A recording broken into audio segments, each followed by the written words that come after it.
Hello students, हम पढ़ रहे हैं चैप्टर नंबर 2 गाउसेस लॉ। हमने इससे पहले टॉपिक स्टार्ट किया था कंटिन्यूस चार्ज डिस्ट्रीब्यूशन। ठीक है, उसी का एक लास्ट टॉपिक है, last point volume charge distribution, उसको हम कंप्लीट करते हैं। तो यह है if charge is distributed in volume और इन 3D, ठीक है, then it is called volume charge distribution. मतलब कि चार्ज इससे पहले हमने देखा था जैसे लाइन पे डिस्ट्रीब्यूटेड है तो लीनियर चार्ज डिस्ट्रीब्यूशन, किस सरफेस में डिस्ट्रीब्यूटेड है उसमें हम कहते हैं उसको सरफेस चार्ज डिस्ट्रीब्यूशन। एंड अगर कोई चार्ज किसी वॉल्यूम के अंदर डिस्ट्रीब्यूटेड है, ठीक है, मतलब कि कोई एक क्लोज सरफेस है और क्लोज्ड ऑब्जेक्ट है, ठीक है, और उसके अंदर चार्ज फील्ड है, ठीक है, तो उसको कहते हैं वॉल्यूम चार्ज डिस्ट्रीब्यूशन। ठीक है, the charge distributed per unit volume is called volume charge density. ठीक है, एक क्वांटिटी है चार्ज पर यूनिट वॉल्यूम। ठीक है, जब हम फाइंड आउट करते हैं चार्ज पर यूनिट वॉल्यूम तो उस क्वांटिटी को हम कहते हैं चार्ज वॉल्यूम चार्ज डेंसिटी। ठीक है, the charge distributed per unit volume is called volume charge density. It is denoted by rho. एक सिंबल है, इसको हम इस तरह से लिखते हैं, इसको रो बोलते हैं। ठीक है,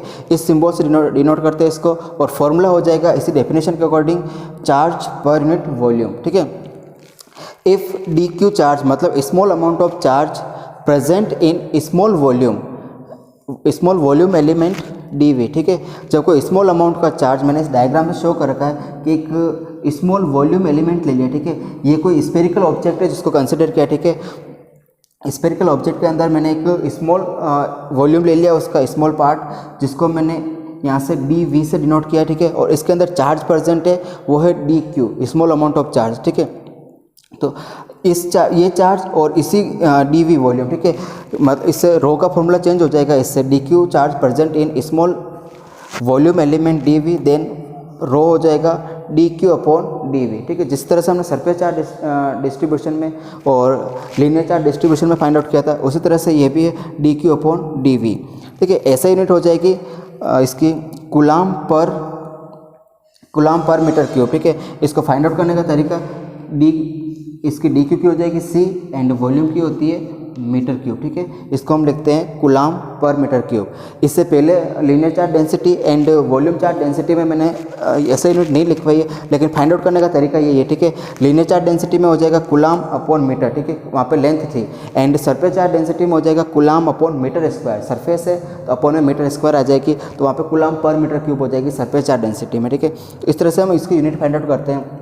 नेक्स्ट हम देखते हैं force on q naught charge due to charge d q. ठीक है, क्यू नोट चार्ज यानी कोई टेस्ट चार्ज रखा हुआ है इस वॉल्यूम से कुछ दूरी पर, ठीक है, कुछ डिस्टेंस पर, जिसकी डिस्टेंस है आर। ठीक है, इस आर डिस्टेंस पर हमने कोई टेस्ट चार्ज रखा हुआ है। टेस्ट चार्ज का मतलब होता है यूनिट पॉजिटिव चार्ज। ठीक है, तो इसके ऊपर इस डी क्यू चार्जेस से कितना फोर्स लगेगा वो फाइंड आउट करते हैं यूजिंग कूलाम लॉ। ठीक है, कूलाम का लॉ यूज़ करेंगे। कूलाम का लॉ होता है कि F इज इक्वल टू के Q1 Q2 upon r square. ठीक है, उसी को हम यूज़ करेंगे। तो यहाँ पर स्मॉल चार्ज के कारण हम फाइंड आउट करें। ठीक है, तो उसको हम लिखेंगे डी एफ एंड यानी स्मॉल फोर्स के Q1 की जगह Q नोट, Q2 की जगह डी क्यू लिखा है हमने, और उनके दोनों के बीच की डिस्टेंस आर स्क्वायर। ठीक है, ये वाला distance r square and unit vector r.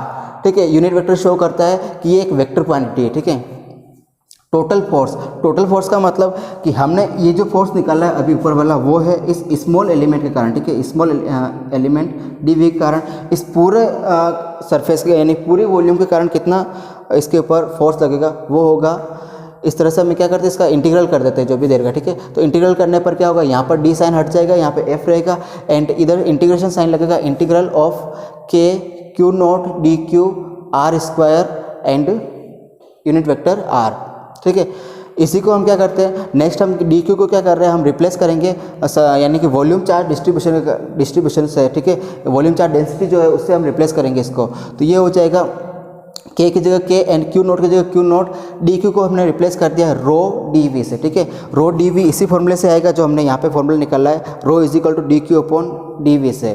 ठीक है, यहाँ पर लिख रखा है मैंने d q is equal to हो जाएगा रो डी वी इसको हमने रिप्लेस कर दिया, ठीक है। ये सिचुएशन पे डिपेंड करेगा, अगर हम लीनियर चार्ज से फाइंड आउट कर रहे हैं तो हम लीनियर चार्ज डेंसिटी से रिप्लेस करते हैं, ठीक है। वॉल्यूम चार्ज डेंसिटी से के कारण हम वो फाइंड आउट कर रहे हैं, ठीक है, यानी किसी वॉल्यूम के कारण फाइंड आउट कर रहे हैं फोर्स, तब हम उसको वॉल्यूम चार्ज डेंसिटी से रिप्लेस करते हैं, ठीक है। तो यहाँ पे हमने वॉल्यूम चार्ज डेंसिटी पढ़ रहे हैं, तो वॉल्यूम चार्ज डेंसिटी से हम इसको रिप्लेस करेंगे अपॉन आर स्क्वायर, ठीक, and unit vector r. Next क्या करते हैं, जो भी कांस्टेंट होते हैं उनको हम कॉमन आउट निकाल देते हैं, क्योंकि कांस्टेंट का इंटीग्रेशन नहीं होता है। तो यहाँ पे कांस्टेंट है के, बाहर ले लिया, क्यू नोट बाहर ले लिया हमने, एंड रो डेंसिटी है, डेंसिटी कांस्टेंट रहती है हमेशा, ठीक है। तो इसको इन तीनों को हमने बाहर ले लिया, इंटीग्रेशन में बचेंगे d v upon r square unit vector r naught. Electric field, ठीक है, यानी इसी वॉल्यूम के कारण इस क्यू नोट के ऊपर इलेक्ट्रिक फील्ड कितनी होगी, या फिर हम कहेंगे इस आर डिस्टेंस पर इलेक्ट्रिक फील्ड इंटेंसिटी कितनी है, ठीक है। तो वो फाइंड आउट करते हैं। इलेक्ट्रिक फील्ड इंटेंसिटी का फॉर्मूला होता है एफ अपॉन क्यू नोट, ठीक है। तो एफ हम फाइंड आउट कर चुके हैं पहले से, उसको हम क्यू नोट से डिवाइड कर देंगे। तो क्यू नोट से डिवाइड करने पर यहाँ पर क्यू नोट प्रेजेंट है, वो क्यू नोट से कट जाएगा, तो फॉर्मूला बन जाएगा इलेक्ट्रिक फील्ड इंटेंसिटी का नया फॉर्मूला हो जाएगा, ये हो जाएगा E इज इक्वल टू के, रो कट चुका है, सॉरी क्यू नोट कट चुका है, and rho and integral of d v upon r square and unit vector r naught, ठीक है। तो अब तक हमने इस चैप्टर में गॉस लॉ में हमने पढ़ा है कि फ्लक्स क्या होता है, फ्लक्स कैसे निकालते हैं, अनइवन सरफेस से फ्लक्स कैसे निकालते हैं, एंड चार्ज डिस्ट्रीब्यूशन क्या होता है, ठीक है, एंड चार्ज डेंसिटी हमने पढ़ी है। अब इन्हीं दोनों का फ्लक्स और चार्ज डेंसिटी का यूज़ करते हैं हम गाउसेस लॉ में, ठीक है। तो नेक्स्ट वीडियो में हम स्टार्ट करेंगे गाउसेस लॉ। तब तक के लिए थैंक यू।